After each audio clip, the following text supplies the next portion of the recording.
Thank you for allowing me to make my statement. I wrote it myself yesterday afternoon and evening. No one has seen a draft or it except for one of my former law clerks. This is my statement. Less than 2 weeks ago, Dr. Ford publicly accused me of committing wrongdoing at an event more than 36 years ago when we were both in high school. I denied the allegation immediately, categorically, and unequivocally. All 4 people allegedly at the event, including Dr. Ford's longtime friend, Ms. Kaiser, have said they recall no such event. Her longtime friend, Ms. Kaiser, said under penalty of felony that she does not know me and does not believe she ever saw me at a party ever. Here is the quote from Ms. Kaiser's attorney's letter. Quote, simply put, Ms. Kaiser does not know Mr. Kavanaugh, and she has no recollection of ever being at a party or gathering where he was present with or without Dr. Ford. End quote. Think about that fact. The day after the allegation appeared, I told this committee that I wanted a hearing as soon as possible to clear my name. I demanded a hearing for the very next day. Unfortunately, it took the committee 10 days to get to this hearing. In those 10 long days, as was predictable and as I predicted, my family and my name have been totally and permanently destroyed by vicious and false additional accusations. The 10-day delay has been harmful to me and my family, to the Supreme Court, and to the country. When this allegation first arose, I welcomed any kind of investigation, Senate, FBI, or otherwise. The committee now has conducted a thorough investigation, and I've cooperated fully. I know that any kind of investigation, Senate, FBI, Montgomery County Police, whatever, will clear me. Listen to the people I know. Listen to the people who have known me my whole life.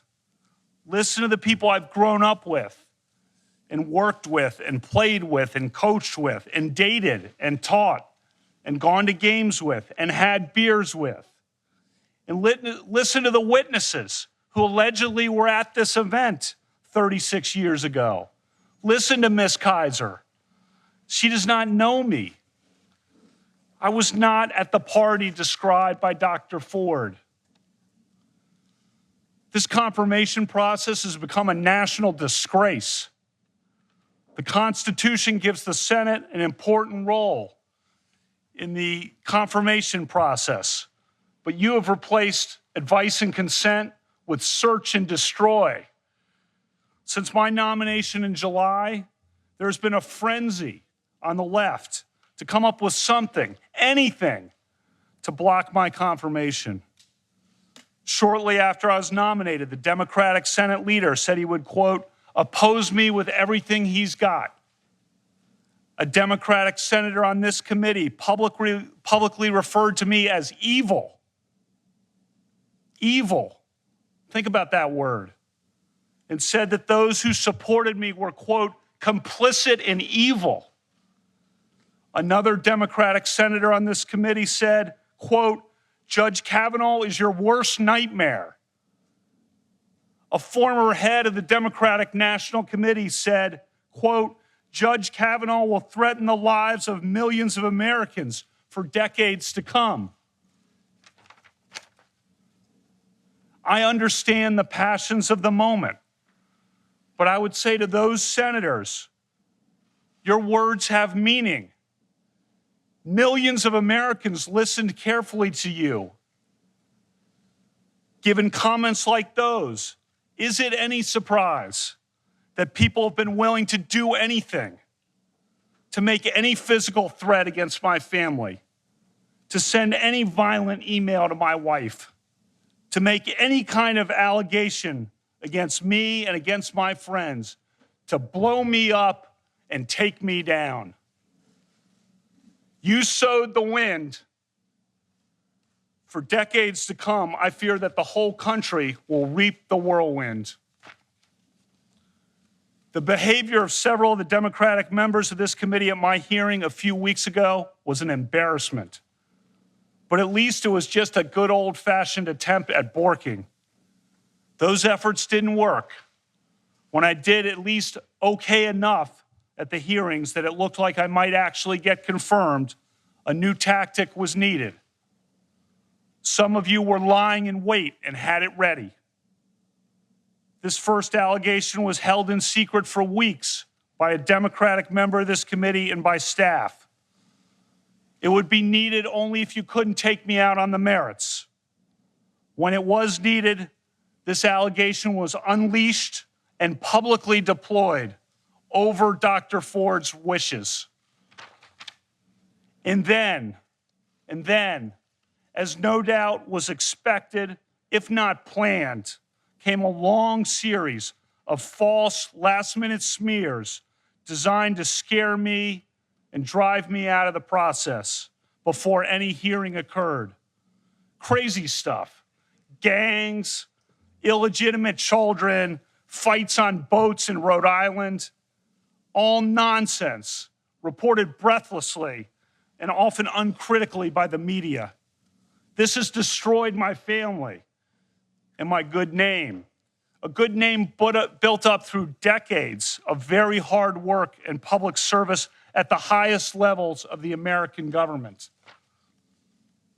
This whole 2-week effort has been a calculated and orchestrated political hit, fueled with apparent pent-up anger about President Trump and the 2016 election, fear that has been unfairly stoked about my judicial record, revenge on behalf of the Clintons, and millions of dollars in money from outside left-wing opposition groups. This is a circus. The consequences will extend long past my nomination. The consequences will be with us for decades. This grotesque and coordinated character assassination will dissuade competent and good people of all political persuasions from serving our country. And as we all know, in the United States political system of the early 2000s, what goes around comes around. I am an optimistic guy. I always try to be on the sunrise side of the mountain, to be optimistic about the day that is coming.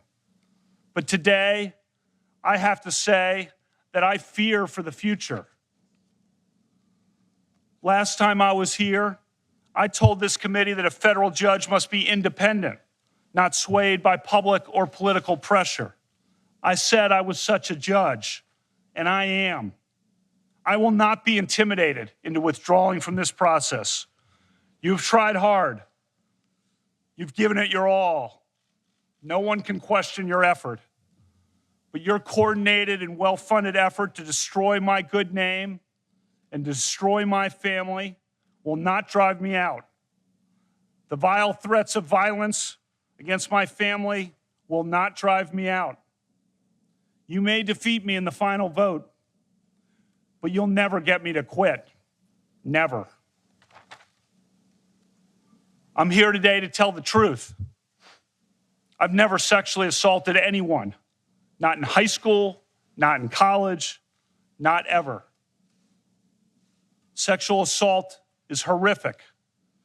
One of my closest friends to this day is a woman who was sexually abused and who in the 1990s, when we were in our 30s, confided in me about the abuse and sought my advice. I was one of the only people she consulted. Allegations of sexual assault must always be taken seriously, always.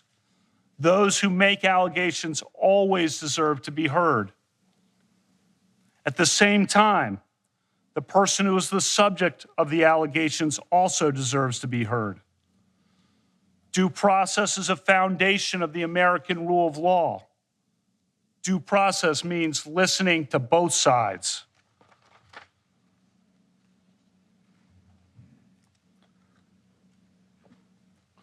As I told you at my hearing 3 weeks ago, I'm the only child of Martha and Ed Kavanaugh. They are here today.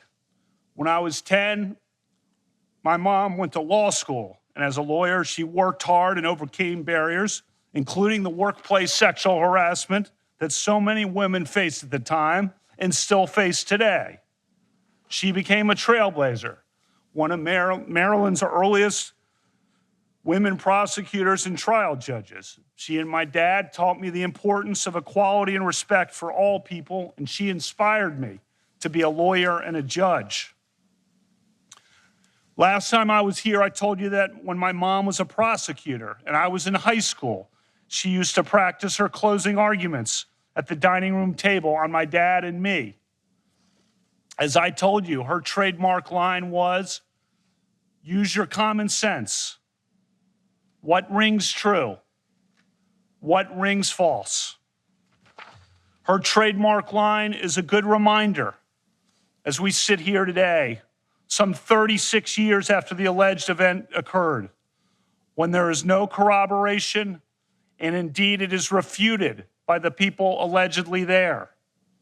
After I have been in the public arena for 26 years without even a hint, a whiff of an allegation like this, and when my nomination to the Supreme Court was just about to be voted on at a time when I'm called evil by a Democratic member of this committee, while Democratic opponents of my nomination say people will die if I am confirmed. This onslaught of last-minute allegations does not ring true. I'm not questioning that Dr. Ford may have been sexually assaulted by some person in some place at some time. But I have never done this to her or to anyone. That's not who I am. It is not who I was. I am innocent of this charge. I intend no ill will to Dr. Ford and her family. The other night, Ashley and my daughter Liza said their prayers, and little Liza, all of 10 years old,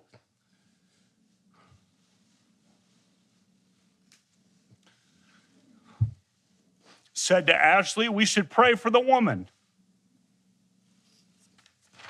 It's a lot of wisdom from a 10-year-old. We mean no ill will.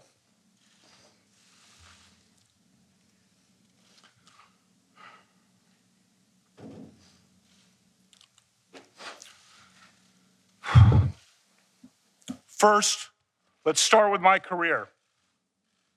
For the last 26 years, since 1992, I've served in many high-profile and sensitive government positions for which the FBI has investigated my background 6 separate times. 6 separate FBI background investigations over 26 years, all of them after the event alleged here. I have been in the public arena and under extreme public scrutiny for decades. In 1992, I worked for the Office of Solicitor General in the Department of Justice. In 1993, I clerked on the Supreme Court for Justice Anthony Kennedy. I spent 4 years in the Independent Counsel's Office during the 1990s. That office was the subject of enormous scrutiny from the media and the public. During 1998, the year of the impeachment of President Clinton, our office generally, and I personally, were in the middle of an intense national media and political spotlight. I and other leading members of Ken Starr's office were opposition researched from head to toe, from birth through the present day. Recall the people who were exposed that year of 1998 as having engaged in some sexual wrongdoing or indiscretions in their past. One person on the left even paid $1 million for people to report evidence of sexual wrongdoing, and it worked. He exposed some prominent people. Nothing about me. From 2001 to 2006, I worked for President George W. Bush in the White House. As staff secretary, I was by President Bush's side for 3 years and was entrusted with the nation's most sensitive secrets. I traveled on Air Force One all over the country and the world with President Bush. I went everywhere with him, from Texas to Pakistan, from Alaska to Australia, from Buckingham Palace to the Vatican. 3 years in the West Wing, 5.5 years in the White House. I was then nominated to be a judge on the DC Circuit. I was thoroughly vetted by the White House, the FBI, the American Bar Association, and this committee. I sat before this committee for 2 thorough confirmation hearings in 2004 and 2006. For the past 12 years leading up to my nomination for this job, I've served in a very public arena as a federal judge on what is often referred to as the second most important court in the country. I've handled some of the most significant and sensitive cases affecting the lives and liberties of the American people. I have been a good judge. And for this nomination, another FBI background investigation, another American Bar Association investigation, 31 hours of hearings, 65 senator meetings, 1,200 written questions, more than all previous Supreme Court nominees combined. Throughout that entire time, throughout my 53 years and 7 months on this earth until last week, no one ever accused me of any kind of sexual misconduct. No one, ever. A lifetime of public service and a lifetime of high-profile public service at the highest levels of American government, and never a hint of anything of this kind. And that's because nothing of this kind ever happened.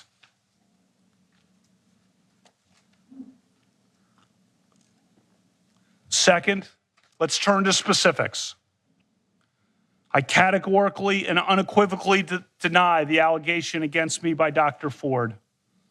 I never had any sexual or physical encounter of any kind with Dr. Ford. I never attended a gathering like the one Dr. Ford describes in her allegation. I've never sexually assaulted Dr. Ford or anyone. Again, I am not questioning that Dr. Ford may have been sexually assaulted by some person in some place at some time. But I've never done that to her or to anyone. Dr. Ford's allegation stems from a party that she alleges occurred during the summer of 1982, 36 years ago. I was 17 years old between my junior and senior years of high school at Georgetown Prep, a rigorous all-boys Catholic Jesuit high school in Rockville, Maryland. When my friends and I spent time together at parties on weekends, it was usually with friends from nearby Catholic all-girls high schools, Stone Ridge, Holy Child, Visitation, Immaculata, Holy Cross. Dr. Ford did not attend one of those schools. She attended an independent private school named Holton Arms, and she was a year behind me. She and I did not travel in the same social circles. It is possible that we met at some point at some events, although I do not recall that. To repeat, all of the people identified by Dr. Ford as being present at the party have said they do not remember any such party ever happening. Importantly, her friend, Ms. Kaiser, has not only denied knowledge of the party, Ms. Kaiser said under penalty of felony, she does not know me, does not recall ever being at a party with me ever. And my 2 male friends who were allegedly there, who knew me well, have told this committee under penalty of felony that they do not recall any such party and that I never did or would do anything like this. Dr. Ford's allegation is not merely uncorroborated. It is refuted by the very people she says were there, including by a longtime friend of hers. Refuted. Third, Dr. Ford has said that this event occurred at a house near Columbia Country Club, which is at the corner of Connecticut Avenue and East-West Highway in Chevy Chase, Maryland. In her letter to Senator Feinstein, she said that there were 4 other people at the house, but none of those people, nor I, lived near Columbia Country Club. As of the summer of 1982, Dr. Ford was 15 and could not drive yet, and she did not live near Columbia Country Club.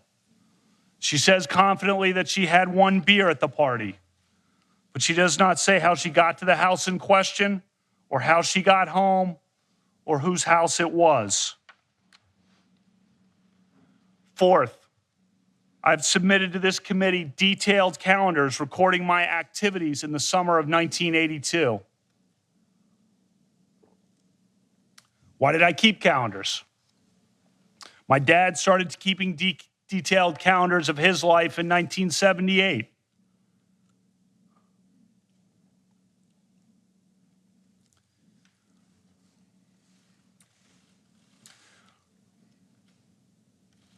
He did so as both a calendar and a diary. He's a very organized guy, to put it mildly.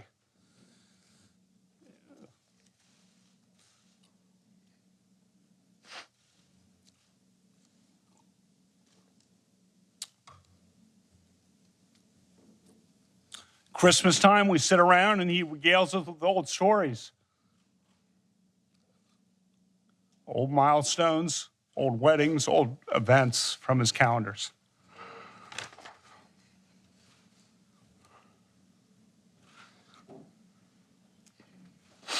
In 9th grade,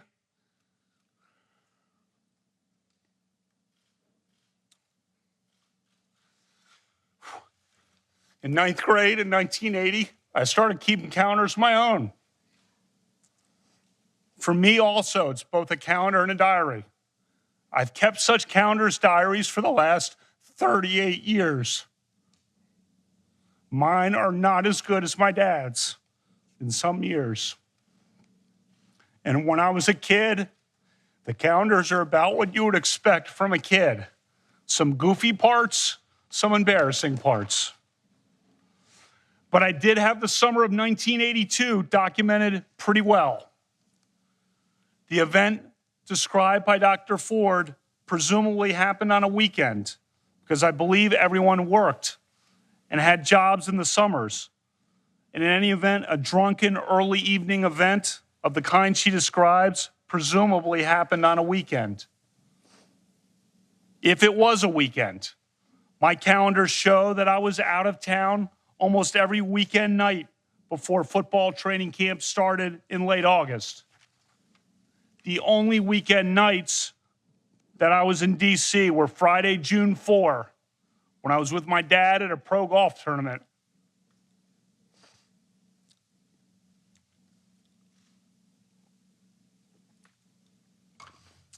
And had my high school achievement test at 8:30 the next morning.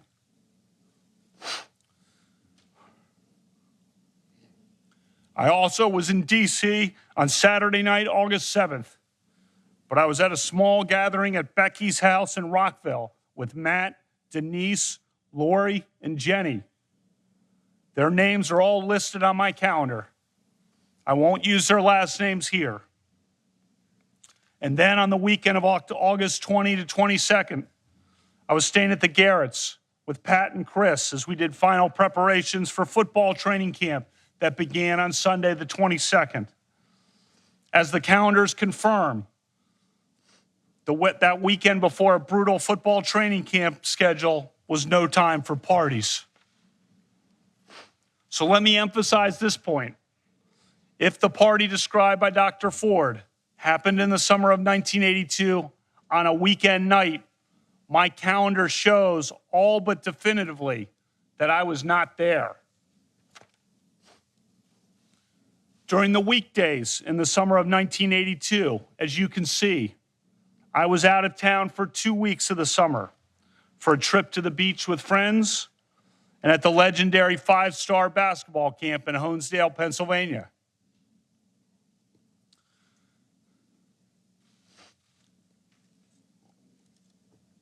When I was in town, I spent much of my time working out, lifting weights, playing basketball, or hanging out and having some beers with friends as we talked about life and football and school and girls. Some have noticed that I didn't have church on Sundays on my calendars. I also didn't list brushing my teeth. And for me, going to church on Sundays was like brushing my teeth. Automatic. Still is. In the summer of 1981, I had worked construction. In the summer of 1982, my job was cutting lawns. I had my own business of sorts. You see some specifics about the lawn cutting listed on the August calendar page. When I had to time the last lawn cuttings of the summer of various lawns before football training camp. I played in a lot of summer league basketball games for the Georgetown prep team at night at Blair High School in Silver Spring. Many nights I worked out with other guys at Tobin's house.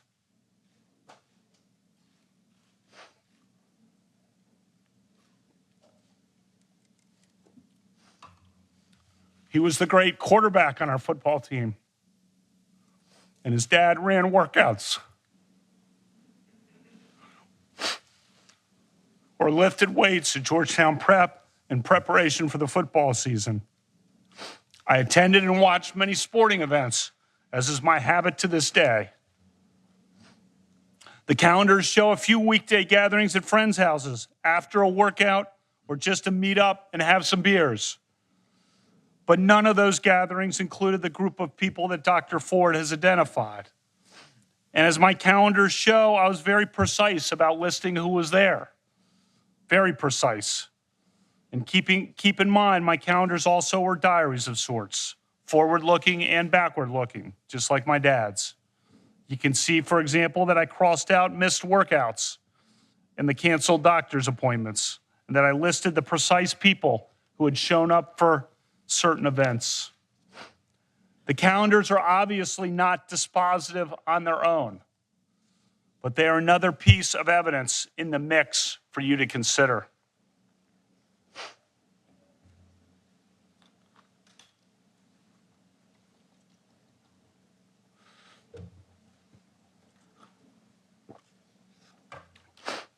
Fifth, Dr. Ford's allegation is radically inconsistent with my record and my character from my youth to the present day.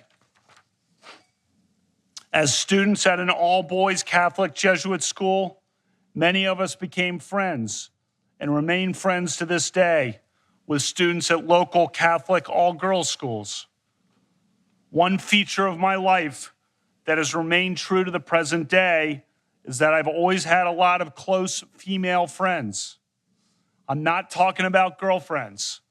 I'm talking about friends who are women.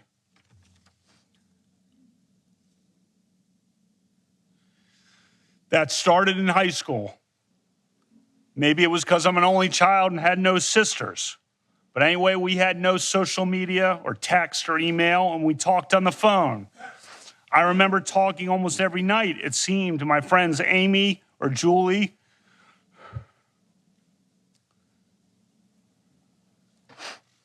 Or Kristen, or Karen, or Suzanne, or Maura, or Megan, or Nikki. The list goes on. Friends for a lifetime, built on a foundation of talking through school and life starting at age 14. Several of those great women are in the seats right behind me today. My friends and I sometimes got together and had parties on weekends. The drinking age was 18 in Maryland for most of my time in high school and was 18 in DC for all of my time in high school. I drank beer with my friends. Almost everyone did. Sometimes I had too many beers. Sometimes others did. I liked beer. I still like beer.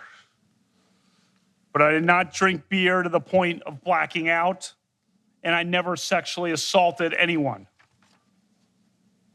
There is a bright line between drinking beer, which I gladly do and which I fully embrace, and sexually assaulting someone, which is a violent crime. If every American who drinks beer or every American who drank beer in high school is suddenly presumed guilty of sexual assault, we'll be in an ugly new place in this country. I never committed sexual assault. As high school students, we sometimes did goofy or stupid things. I doubt we are alone in looking back at high school and cringing at some things. For one thing, our yearbook was a disaster. I think some editors and students wanted the yearbook to be some combination of Animal House, Caddyshack, and Fast Times at Ridgemont High, which were all recent movies at that time. Many of us went along in the yearbook to the point of absurdity. This past week, my friends and I have cringed.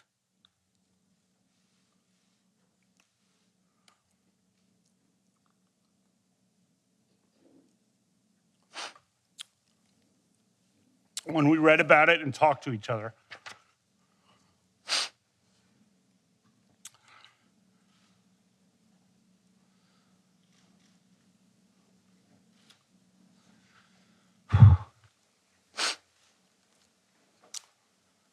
One thing in particular we're sad about.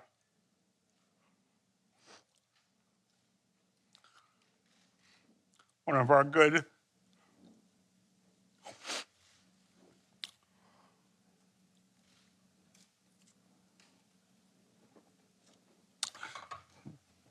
good female friends who we would admire and went to dances with had her name used on the yearbook page with the term alumnus. That yearbook reference was clumsily intended to show affection and that she was one of us. But in this circus, the media has interpreted the term as related to sex. It was not related to sex.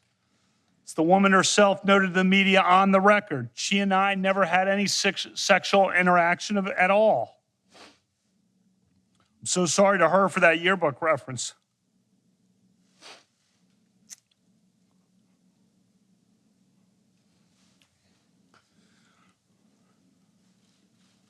This may sound a bit trivial, given all that we are here for, but one thing I want to try to make sure of in the future is my friendship with her. She was and is a great person. As to sex, this is not a topic I ever imagined would come up at a judicial confirmation hearing, but I want to give you a full picture of who I was. I never had sexual intercourse or anything close to it during high school or for many years after that. In some crowds, I was probably a little outwardly shy about my inexperience.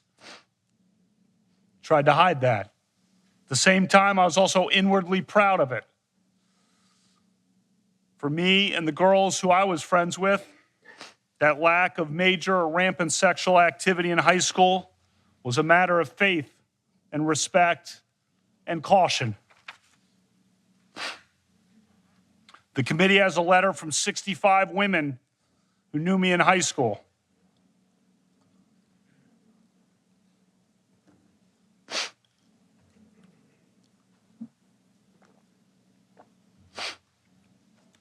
They said that I always treated them with dignity and respect.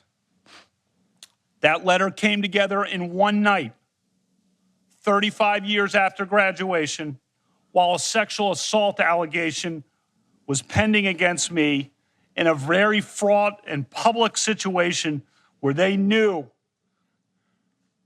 they'd be vilified if they defended me. Think about that. They put themselves on the line for me. Those are some awesome women. And I love all of them. You also have a letter from women who knew me in college. Most were varsity athletes. And they described that I treated them as friends and equals and supported them in their sports, at a time when women's sports was emerging in the wake of Title IX. I thank all of them for all of their texts and their emails and their support.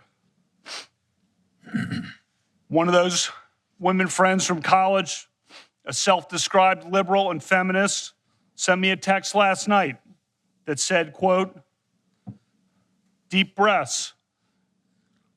You're a good man, a good man, a good man."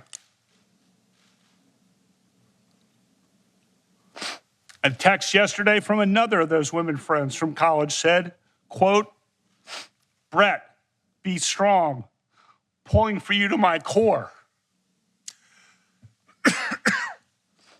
A third text yesterday from yet another of those women I'm friends with from college said, "I'm holding you in the light of God."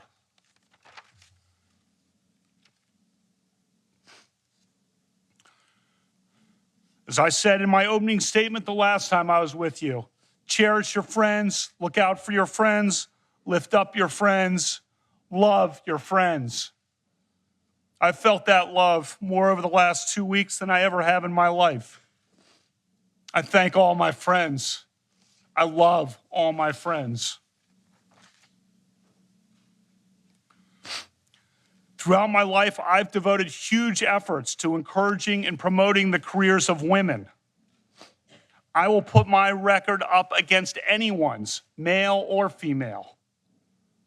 I am proud of the letter from 84 women who worked with me at the Bush White House from 2001 to 2006 and described me as, quote, "a man of the highest integrity." Read the op-ed from Sarah Day from Yarmouth, Maine. She worked in Oval Office operations outside of President Bush's office. Here's what she recently wrote in centralmaine.com. And today she stands by her comments. Quote, "Brett was an advocate for young women like me. He encouraged me to take on more responsibility and to feel confident in my role. In fact, during the 2004 Republican National Convention, Brett gave me the opportunity to help with the preparation and review of the president's remarks, something I never would have had the chance to do if he had not included me. And he didn't just include me in the work. He made sure I was at Madison Square Garden to watch the president's speech instead of back at the hotel watching on TV." End quote. As a judge since 2006, I've had the privilege of hiring 4 recent law school graduates to serve as my law clerks each year. The law clerks for federal judges are the best and brightest graduates of American law schools. They work for 1-year terms for judges after law school, and then they move on in their careers. For judges, training these young lawyers is an important responsibility. The clerks will become the next generation of American lawyers and leaders, judges and senators. Just after I took the bench in 2006, there was a major New York Times story about the low numbers of women law clerks at the Supreme Court and federal appeals courts. I took notice and I took action. A majority of my 48 law clerks over the last 12 years have been women. In a letter to this committee, my women law clerks said I was one of the strongest advocates in the federal judiciary for women lawyers. And they wrote that the legal profession is fairer and more equal because of me. In my time on the bench, no federal judge, not a single one in the country, has sent more women law clerks to clerk on the Supreme Court than I have. Before this allegation arose 2 weeks ago, I was required to start making certain administrative preparations for my possible transfer to the Supreme Court, just in case I was confirmed. As part of that, I had to, in essence, contingently hire a first group of 4 law clerks who could be available to clerk at the Supreme Court for me on a moment's notice.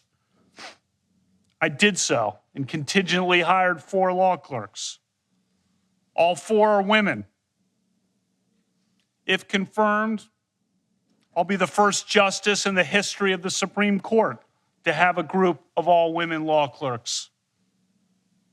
That is who I am. That is who I was. Over the past 12 years, I've taught constitutional law to hundreds of students, primarily at Harvard Law School, while I was hired by then Dean and now Justice Elena Kagan. One of my former women's students, a Democrat, testified to this committee that I was an even-handed professor who treats people fairly and with respect.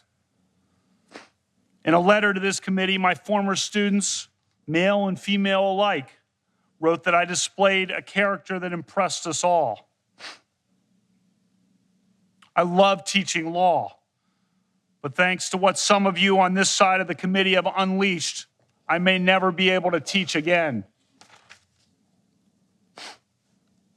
For the past 7 years, I've coached my 2 daughters' basketball teams. You saw many of those girls when they came to my hearing for a couple of hours. You have a letter from the parents of the girls I coached that describe my dedication, commitment, and character. I coach because I know that a girl's confidence on the basketball court translates into confidence in other aspects of life.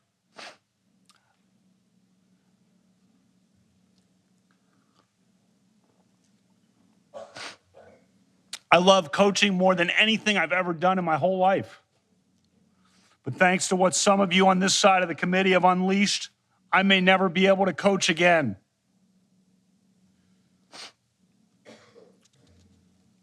I've been a judge for 12 years. I have a long record of service to America and to the Constitution. I revere the Constitution. I am deeply grateful to President Trump for nominating me. He was so gracious to my family and me on the July night he announced my nomination at the White House. I thank him for his steadfast support. When I accepted the president's nomination, Ashley and I knew this process would be challenging. We never expected that it would devolve into this. Explaining this to our daughters has been about the worst experience of our lives. Ashley has been a rock. I thank God every day for Ashley and my family.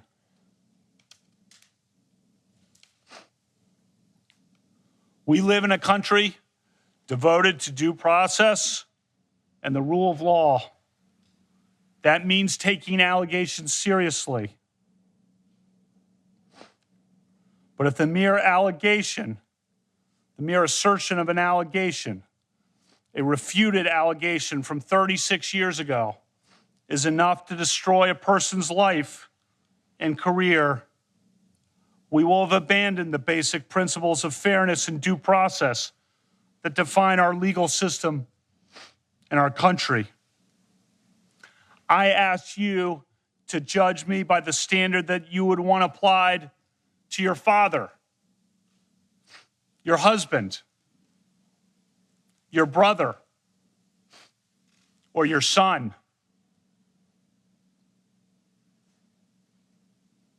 My family and I intend no ill will toward Dr. Ford or her family.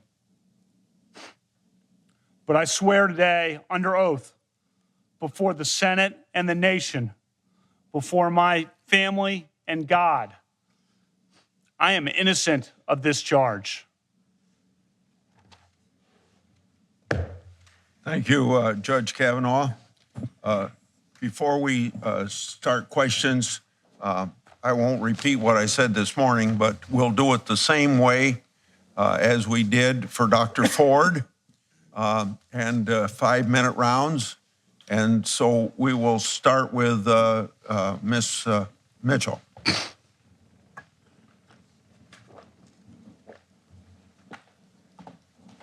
Good afternoon, Judge Kavanaugh.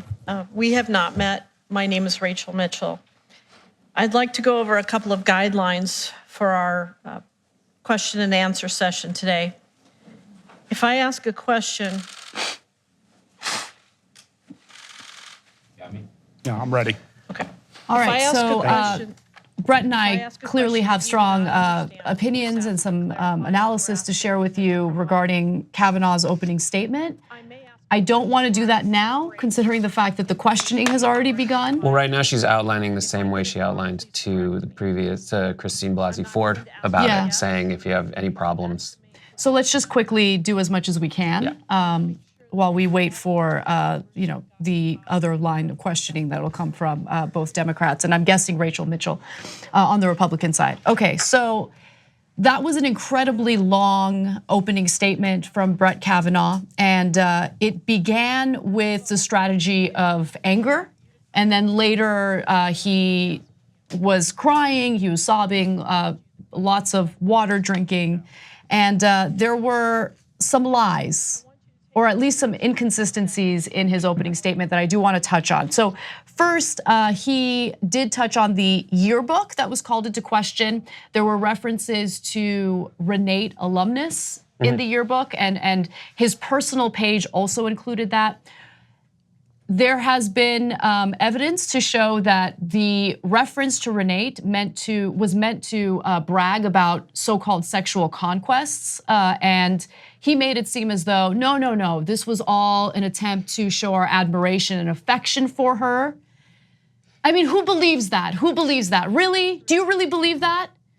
He wants you to. He wants you to. So one thing that he keeps coming back to in his statements is that his mom was a judge and she always put everything through the same test. The same way you hear Cory Booker talk about his family buying a house all the time, you hear Brett Kavanaugh talk about how his mom said, what rings true? And to me, what rings true is probably based on what you thought going in.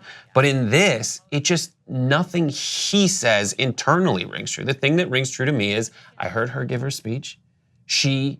What she said seemed like the truth. For him, I think that he has every incentive personally to, if this is the narrative, continue refuting and denying until his dying day. Right. And he is refusing to withdraw the nomination. He says, he was angry, indignant. And look, to be fair, if you are dealing with what you perceive to be false allegations, you would be angry too. So I don't want to, be unfair in that regard and be too judgmental about the tone. However, it didn't come off as a good strategy because, what I'm seeing and also what I perceived myself was that it was too much. Like it went too far and it didn't come across as credible, especially when you compare his opening statement to the statement that we heard from Dr. Blasey Ford. He needed to drink a lot of water and just look through moments in history that turn into viral moments. And people drinking water, it doesn't stay consistent with those who are telling the truth. If that's the small things that we're gonna pull from it. Right. But also he had a hold me back moment where he said, listen, I said it'd be fine with an FBI investigation. He cites a bunch of other FBI investigations that he went through in the past before this. But what rings true to me is everything everyone has said about how if she was victimized at a young age, she didn't share it with anyone until this moment. And now that this moment has brought this to the fore, why would he not insist? Instead, he says, hold me back. And he kind of dumps it on the Republicans. There was quite a bit of regurgitation in his opening statement, emphasizing the same talking points that we've heard.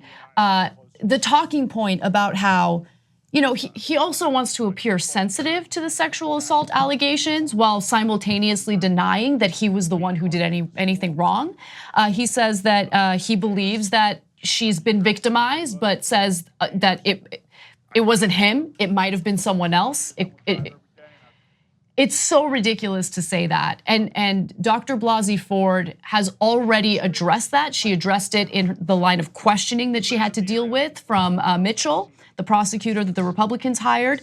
And so that talking point does nothing for me. But more importantly, he really wanted to emphasize how kind he's been to women throughout his life. And that might be true. but it is very possible to be kind to some women while also victimizing other women. It means nothing. Saying that you've employed women in your career means nothing. That does not debunk any type of sexual assault allegations. That doesn't prove anything. He also spent a lot of time talking about the calendar, and that serves as his alibi. And he also mentioned specifically that the calendar doesn't necessarily prove anything, but it is a piece of evidence that should be considered. The same can be said of the polygraph test, which Republicans were trying to brush under the rug, refused to show the results of during Dr. Blasey Ford's portion of the testimony. And look, I understand that polygraph tests are not 100% accurate. I think that is an important point to bring up. However, it is also a piece of evidence that should be considered. It is not the end all be all, but it is a piece of the evidence that should be considered. And by the way, if Kavanaugh wanted an FBI investigation, then why wasn't there an FBI investigation? There wasn't. Republicans have been rushing this through. They refused the FBI investigation. They refused involving Mark Judge, who was allegedly the other person in the room as this alleged sexual assault took place. There were a lot of inconsistencies. You have to forget about his tone, okay? Forget about the speculative part. I know, I'm sorry. Forget about the speculative part of all of this. Focus on what he's saying. And there are inconsistencies there. And I think that should be the heart of what people focus on. The TYT Plus app is now available on iOS and Android. Download to get more TYT content at tyt.com/app.